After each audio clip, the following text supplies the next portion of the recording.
Okay, Jerry, I promised you I'd make a little video here showing the hoses and everything else, so you'll know before you get here. This top hose here, and bear with me, I couldn't find my tripod this morning, so I'm going to have to hold the camera with one hand. I'll snug that, and then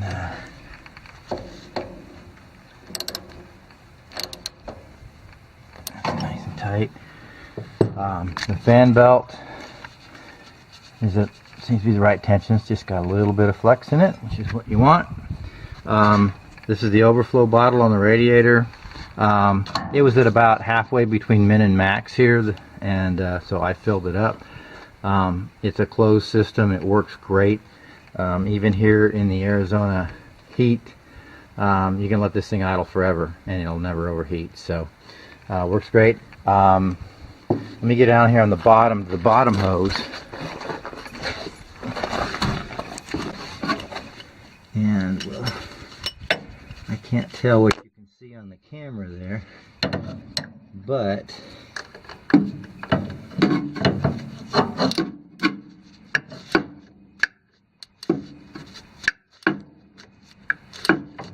okay, it's nice and tight, and it's also tight right here, I believe.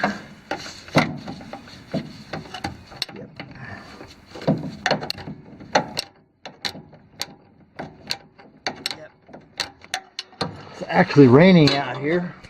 We haven't had any rain in 2 months until this week, and then it's rained twice. Okay, so the hoses are tight. This hose looks to me to be pretty new. And it feels good, doesn't feel rotten, doesn't feel, hard. And the same for the bottom hose. Same thing, feels really good, flexible. Same for the fan belt. I don't see that it's cracked or anything like that. So I believe this has all been changed at least within a reasonable amount of time before I got the car. Go around here. I did check the brake fluid. I checked the clutch fluid. They're both full, and I have never had to put any fluid in there. They don't leak or anything like that. So all this is fine. I did check the oil as well. The oil is full. I have never had to add any oil to this as well. I mean, oil changes, but in between changes, never had to add any oil. And I'm going to start the car. It has not been started since I made that video a week and a half ago or whatever, before I put the car on eBay, so you can see what it'll do. You'll know.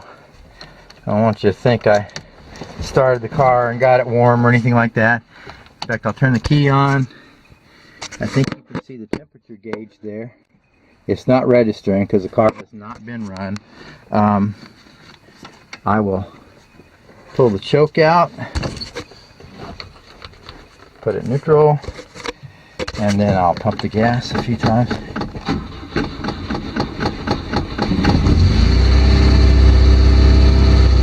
Push the choke in a little bit. And that's it. Let's say you can leave this thing. You can leave this thing sitting for a couple of months, which I have done frequently because I just didn't drive it that much, and then start it up.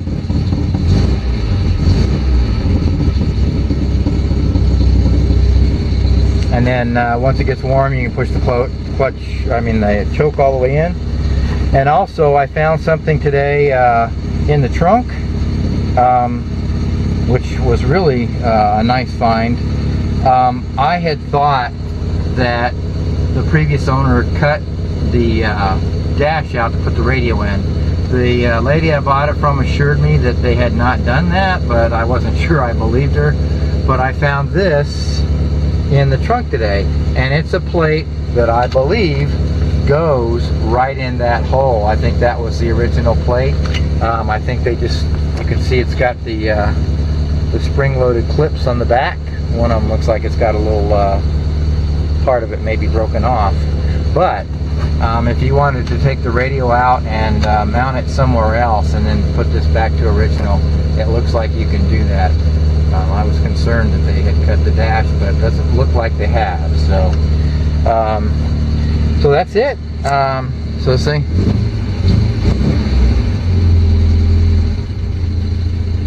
and running like a champ. It's still a little cold. After it warms up for a few minutes, you can see oil pressure's good. Your gas.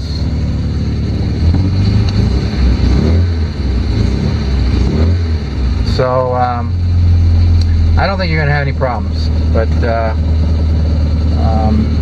fact I think you're going to have a fun ride home. So if there's anything else I can tell you about it, just let me know. All right.